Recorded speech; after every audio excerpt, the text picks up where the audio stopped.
Le Panjshir, cette vallée enclavée, longue de 115 km, a été le dernier bastion de la résistance contre les talibans.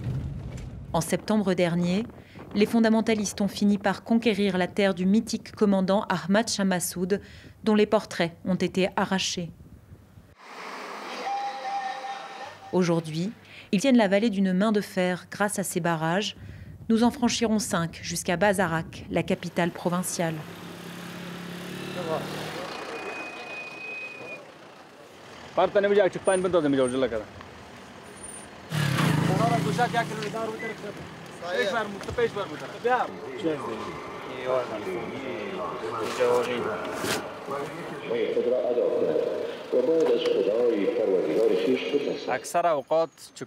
La plupart du temps, nos contrôles ciblent la contrebande de drogue, c'est-à-dire principalement du hashish et de la cocaïne.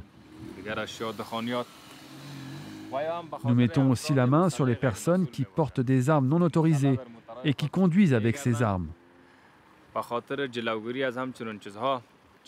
C'est pour prévenir tous ces actes que nous faisons des contrôles. Grâce à Dieu, le Panjshir est la province la plus sûre de tout l'Afghanistan.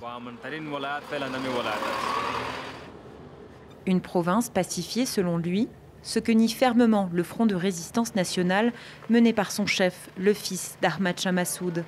Un mouvement toujours actif selon ses chefs réfugiés à l'étranger. Plus aucun combat n'est rapporté sur le terrain. Nous entendons dire que certaines personnes résistent ici, mais sur le terrain, nous ne voyons rien de concret et nous ne les avons pas rencontrées. Je ne crois pas que ces personnes existent réellement, ni leur résistance. Au sommet de la colline de Sarisha, le mausolée d'Ahmad Shah Massoud est protégé par ces talibans, dont certains sont d'ailleurs originaires de la vallée du Panjshir. Toute la sécurité de la tombe de Massoud est sous ma juridiction et je contrôle cet endroit. Tous les frères, sœurs et citoyens sont autorisés à venir visiter le tombeau de Massoud et peuvent prendre des photos, se promener et voir que le tombeau n'a pas été endommagé. Jusqu'à la mi-septembre, les combats ont fait rage. Ils ont forcé 28 000 personnes à fuir la vallée. 10 000 Panjshiris ne seraient toujours pas rentrés chez eux d'après l'ONU. Martoum Bibi, elle, est restée. 9 personnes ont été tuées ici. Pour 6 d'entre elles, j'ai fourni des pelles et des draps de lit pour les enterrer à cet endroit. Ce n'étaient pas des combattants, mais des civils. Ils essayaient de s'enfuir vers le village de Parendé, mais ils les ont abattus depuis là-bas. Je ne suis pas sortie pendant les combats. Ils étaient trop violents.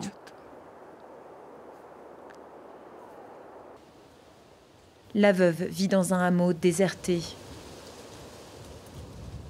Elle habite seule avec un fils handicapé, sa belle-fille enseignante, mise au chômage par l'arrivée des talibans, et leurs enfants.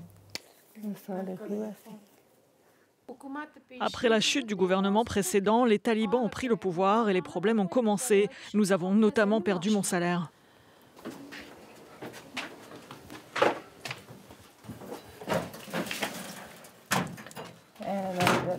C'est le seul riz que nous avons. Voici le sucre et le peu de bois et le charbon qu'il nous reste. Certains disent que les aides humanitaires vont arriver, mais pour l'instant, nous attendons et gardons l'espoir en Allah. Pour la première fois ce jour-là, l'aide humanitaire reprend dans le Panjshir. Le Haut Commissariat aux réfugiés distribue entre 260 et 400 $ par famille.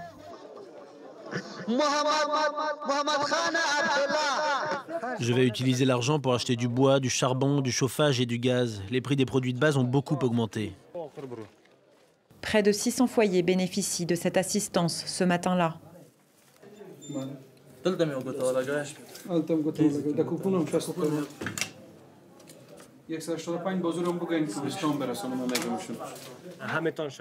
Ce qu'il faut comprendre, c'est que la situation économique est extrêmement fragile et les bouleversements qui se sont produits ont rendu les finances des familles encore plus fragiles. La capitale provinciale n'est plus qu'une ville fantôme. Ses ruelles, très fréquentées 3 mois plus tôt, sont désormais vides. Chacun est soumis à la vigilance constante des talibans, devenus les nouveaux clients. Dans cette échoppe, cet homme ose toutefois s'exprimer. Par sécurité, nous floutons son visage. Dans ma famille, 2 de mes cousins ont été menottés et tués par balle. Ils étaient innocents, tués sans aucune raison, sans qu'ils n'aient commis aucun crime, et cela alors que la guerre était terminée. Avec une situation pareille, nous ne nous sentons plus en sécurité. Le Panchir est le même vieux Panchir qu'autrefois. Le Panchir ne changera jamais. Pour moi, le seul vrai changement, c'est qu'avant, on était gouverné par la police et l'armée, et maintenant, par les talibans. Autrefois rebelle, la vallée a aujourd'hui des airs de zone occupée, une première dans l'histoire du Panchir.